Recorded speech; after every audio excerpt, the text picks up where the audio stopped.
Good morning friends, मैं doctor Sumit Sharma आज आपके साथ शेयर करती हूँ कि बदहजमी जो हमें होती है उसमें हम लाइफस्टाइल मॉडिफिकेशन करके कैसे अपने को ठीक रख सकते हैं। फ्रेंड्स, बदहजमी, अपचन, ये दोनों एक ही नाम है, एक ही चीज़ के नाम हैं। जब खाने का नहीं पचना, इसके साइन आपको हर बंदा कभी ना कभी ज़िंदगी में बदहजमी का शिकार होता है। इसमें डकारें आना, पेट में दर्द होना, पेट का फूला लगना, ये सब लक्षण जो इसमें आते हैं। कभी कभार होता है तो ठीक है, कोई दिक्कत नहीं, चलिए कभी खाया हो गया ठीक है। बट जब ये यूजुअली आपको तंग करने लग जाए, अमूमन ही होने लग जाए, तो फिर इस पे सोचने की बात है। इसमें भी फ्रेंड जो 90% है वो लाइफस्टाइल चेंज से ठीक हो जाता है।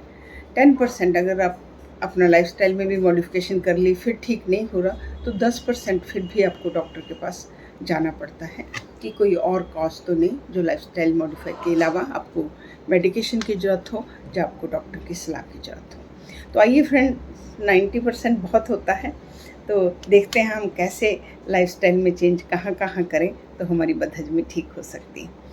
नंबर 1, हम पहले अपने खाने की तरफ देखते हैं। जो हम खाना खाते हैं हमें उसका अमाउंट कम करना है। कैलोरी डेफिशिट फिटनेस का पहला मंत्र, तो अमाउंट कम कीजिए। अपनी प्लेट में आप जितना भी लेते हैं उसको आप 25% कम ले लीजिए, number 1। Number 2, small frequent meals. आपको छोटे छोटे चाहे 4-5-6 मील ले लीजिए, एकदम भर के मत खाइएगा। भर के खाएंगे पेट का तना तना रहेगा, गैस बनेगी, आपको अपचन होएगा, आपको उल्टी का मन होएगा, आपको डकारें आएगी। तो आप उसको बांट बांट के 4-5 बार हल्का हल्का लीजिए। उसके बाद फ्रेंड्स, अगर आप लेट नाइट आप जैसे डिनर करते हैं उसमें हैवी चीज़ें खाते हैं, क्योंकि हमारा इंडियन का एक बात ये होती है कि रात को हमारे सब लोग इकट्ठे होते हैं, तो डिनर ही तो एक ढंग की चीज़ है जो हम सब करते हैं। तो हम रात को अच्छा बनाते हैं, अच्छा बनाएं नो डाउट, बट उसमें ध्यान रखें हैवी चीज़ें बिल्कुल भी नहीं, तले हुई चीज़ें, हैवी चीज़ें बिल्कुल नहीं। आप उसको चेंज करें, आप रात का हैवी खाना छोड़ें। तो इस तरीके से खाने में चेंज करके हम इस बदहजमी में काम कर सकते हैं। नंबर 2, आप अपने ट्रिगर्स जो हैं, ट्रिगरिंग पॉइंट, क्या खाने से आपको पेट फूलता है, क्या खाने से आपको गैस होती है, आप नोट करें। क्योंकि बहुत सारे फूड एलर्जीज होती हैं और सबको नहीं होती। जिस तरीके से हर आदमी की नेचर, प्रकृति अलग अलग है, उसी तरीके से खाना भी अलग अलग तरीके से लोगों को, कोई एक को कुछ नहीं करता, दूसरे को एलर्जी करता है। तो आपको अपने पॉइंट को खुद देखना है, किसी की बात पे नहीं जाना। मोस्टली हम लोग ये सोचते हैं उसको गैस थी, उसने ये वाला दवाई खाई, वो ठीक हो गया। उसकी गैस थी, हमें नहीं पता, हमें अपना देखना है। तो आप अपने ट्रिगरिंग पॉइंट नोट करें, एक डायरी मेंटेन करें, डायरी में लिखें कि आपने क्या खाया, उसके बाद आपको गैस बनी। तो धीरे धीरे ब्रेकफास्ट में, लंच में, डिनर में, दिन में, स्नैक्स में आप नोट करें। जैसे आप उसको नोट कर लेते हैं उसको एलिमिनेट करते हैं। तो इसको हम एलिमिनेशन मेथड बोलते हैं डाइट में। ये हमारा बहुत काम करता है। तो इससे भी आपकी जो बदहजमी है उस पर काम आता है। नंबर 3 पे आती हूँ मैं, लाइफस्टाइल पे। कई लोगों को स्मार्टली तैयार होना बहुत अच्छा लगता है, और अच्छा भी है, होना भी चाहिए, क्योंकि हम भी फिटनेस पे काम करते हैं। तो जब आप फिट होंगे आप ऑटोमेटिकली स्मार्ट भी होंगे। बट स्मार्टली ड्रेसअप में मैं बात कर रही हूँ, कई लोग टाइट बेल्ट पहनते हैं। तो जब हम टाइट बेल्ट होगी, जब पेटीकोट हो गया, जहाँ सलवार होगी, वटेवर, हम यहाँ पे उसको टाइटली टाई करते हैं, तो हमारा जो खाने की थैली है उस पर प्रेशर आता है। जब उस पर वो टाइट बांधने से प्रेशर आएगा तो उसकी मूवमेंट में भी बाधा आएगी।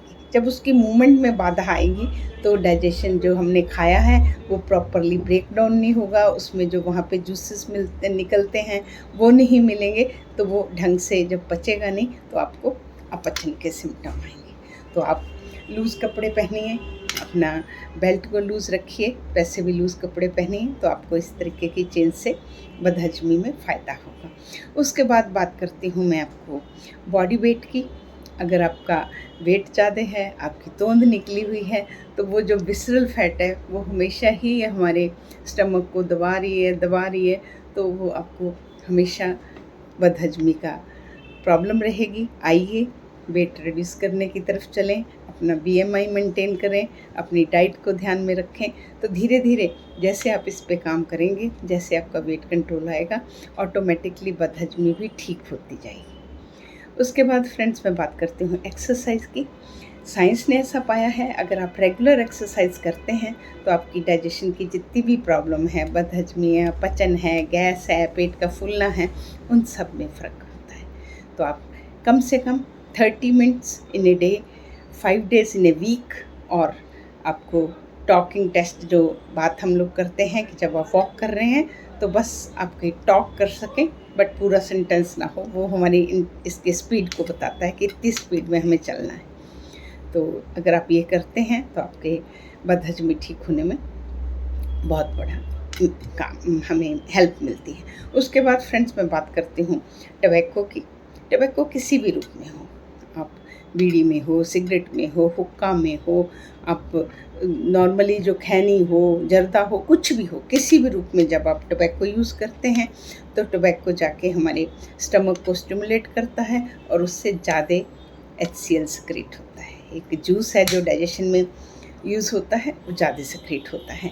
जब ज़्यादा सिक्रेट होगा तो आपको इंडाइजेशन की प्रॉब्लम होएगी, आपको पचन लगेगा, पेट भारी लगेगा, जलन लगेगी, ये सब कुछ लगेगा। तो मैं आपको एडवाइस करूँगी कि आप टबैको का सेवन ना करें। उसके बाद बात करते हैं अल्कोहल की।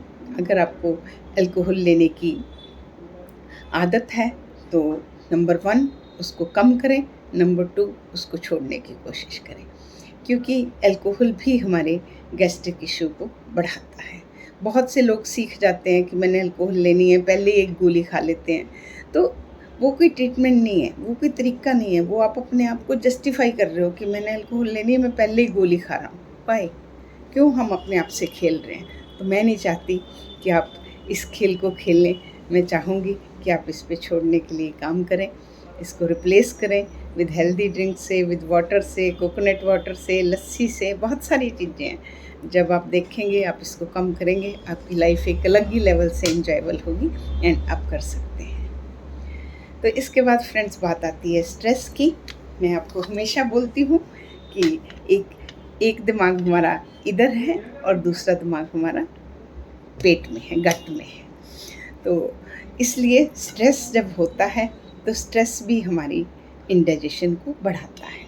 जैसा कि हम IBS जानते हैं, इरिटेबल बाउल सिंड्रोम, उसमें सारे यही वाले लक्षण होते हैं, डकारे आना, गैस होना, पेट का फूलना, ये सब होता है। और उसका मेन पॉजिटिव ऑर्गेनिज्म जो है वो नर्वस सिस्टम से रिलेटेड है। तो जब हम स्ट्रेस करते हैं तो हमारा कॉर्टिसोल लेवल हाई होते हैं हार्मोन के, और उसके बाद हमारी जो स्टमक में गैस्ट्रिक जूस हैं वो बढ़ जाते हैं।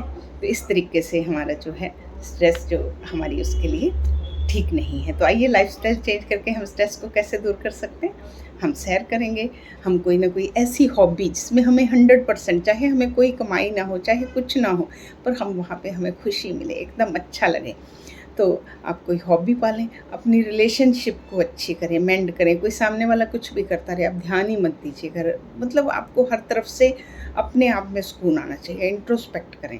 तो जब आपका स्ट्रेस लेवल, जी मेडिटेशन करें, जब आपका स्ट्रेस लेवल कम होगा तो ऑटोमेटिकली डाइजेशन आपकी ठीक हो जाएगी। तो फ्रेंड्स, इस तरीके से मैंने आपको बताए हैं लाइफस्टाइल मॉडिफिकेशन। इसमें जैसा कि साइंस ने पाया है कि 90% चीज़ें ठीक हो जाती हैं।